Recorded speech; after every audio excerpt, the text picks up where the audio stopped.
Garena আমার সাথে এখানে কি করছে এই ম্যাচটাতে, শুধু তোমরা ম্যাচটার ক্লিপটা একটু দেখো। তো এইখানে কিন্তু আমি নেমে যাই ব্লু জোনে, ঠিক আছে। আর এখানে কিন্তু আমার টিমমেট আমাকে ডাকতেছিল এখানে ব্লু জোনে নামার জন্য। তো সেই জন্য কিন্তু আমি এখানে ফার্স্ট করে রিভাইভ পাওয়ার সাথে সাথে নেমে যাই ব্লু জোনে। আর ব্লু জোনে নামার কারণে অনেক অনেক লুটপাট পাওয়া যায়। তো এখানে কিন্তু ব্লু জোনে নেমে যায়। আর এটা কিন্তু ম্যাচের প্রথম দিকে একদমই না, এটা কিন্তু আমি মরে যাওয়ার পরের ক্লিপটা, ঠিক আছে। তো এখানে কিন্তু আমি মরে যাওয়ার পরে যখন রিভিউ পাই তারপর এখানে এসে আমি কিন্তু বাড়ির ভিতরে যে এখানে দেখি আমার টিমমেট বসে আছে লুটপাটের লোকেশন দিয়ে রাখছে, তখন বুঝলাম সেখানে আমার জন্য এইগুলো রাখছিল। তো তারপরে কিন্তু আমি এখান থেকে একটা ম্যাক্স অ্যামাউন্টে ফেলে দিয়ে দিয়েছে, নেওয়ার পর আমি এমন লুট দিচ্ছিলাম, ঠিক আছে।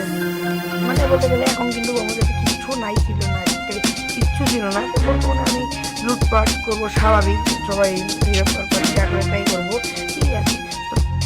তো এখানে কিন্তু আমি লুটপাট করতে করতে বলতে গেলে মাঝখানে ক্লিপটা কেটে দিচ্ছি, কারণ ভিডিওটা অনেক বড় হয়ে যাবে। তারপর কিন্তু আমি যখন এখানে আসি তখন কিন্তু দেখতে পাই এখানে এনিমি আছে, বলতে গেলে একটা এনিমি স্কোয়াড। এখানে কিন্তু আমি বলতে গেলে একজনকে ডাউন করে দিই, ঠিক আছে। কিন্তু কভারেজ চলে যায়, কিলটা ফিনিশ দিতে পারিনি। এখানে কিন্তু দেখছি আরেকজন গ্লোয়াল উল্টা সাইডে লাগিয়ে রাখছি, তাড়াতাড়ি ডাউন দিতে তাড়াতাড়ি ওকে ফিনিশ দিয়ে দিলাম।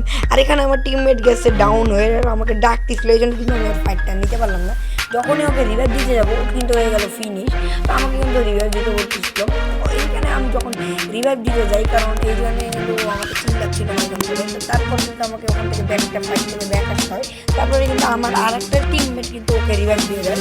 তো তারপরে কিন্তু আমি আবার ওই জায়গায় চলে যাচ্ছিলাম, কারণ আমার কিল লাগবে। আর এখানে কিন্তু বলতে গেলে আমার এই ম্যাচটায় ভালোই ক্লাস দরকার, কারণ আমি বলতে গেলে আমি একটা র্যাঙ্ক দিচ্ছি, বিয়ার র্যাঙ্ক। আর আমার জন্য না, আমার টিমমেটদের জন্য, যে নাম্বার 1 ও কিন্তু মাস্টার লাগছে। তো রিপ্লেস করে নিয়ে আসে। তো তারপরে কিন্তু এখানে আবার আসার পরে দেখতেছি এখানে আরেকটা এনিমি আছে, এখানে আমরা চলে গেছে ওরা।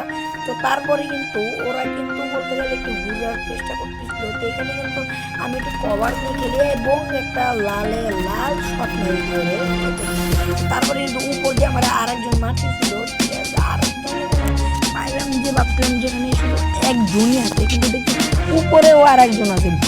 এখন কিন্তু চলো আমি কিন্তু এখানে যাই, আমার নাম্বার 1 টিমের কিন্তু উপরে চলে গেছে অলরেডি। তো এখানে কিন্তু ও কিন্তু বলতে গেলে একটারে ডাউন দিছে, আর এখানে কিন্তু পালাচ্ছিল, আর আমি এখানে ফুল স্কোয়াডটা ওয়াইপ আউট করে দিই, ঠিক আছে। তো এখন ভাবতে পারো গ্যারেনা আবার আমার সাথে কী করলো, সব তো স্বাভাবিকই আছে, ঠিক আছে।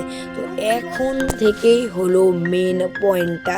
তো এখানে দেখো আমি কিন্তু লুটপাট করি, আর এখানে কিন্তু পাশে ছিল একটা মোটর সাইকেল, ঠিক আছে। এই মোটর সাইকেলটা কিন্তু আমি এখন বলতে গেলে ডাকি আমার বন্ধুকে চালানোর জন্য, বলছে তুই চালা, তা আমি উঠবো। তা আমি এখানে চালাইলাম। তো আমি এখানে উঠে বসে পড়ার পর কিন্তু আমি ওইদিকে যাচ্ছিলাম ওকে নেওয়ার জন্য, কিন্তু এখানে দাঁড়ায় ছিল বলতে গেলে। তো এখানে কিন্তু আমি এখানে আসার সাথে সাথে ও কিন্তু বলতে গেলে উঠার পরে কিন্তু আমার ওই টিমমেটটা পিছনে আসে, আর আমি যখন দেবো আর ও বুস্ট মারে, এবং মানে বাইরে কিছু বলার নেই।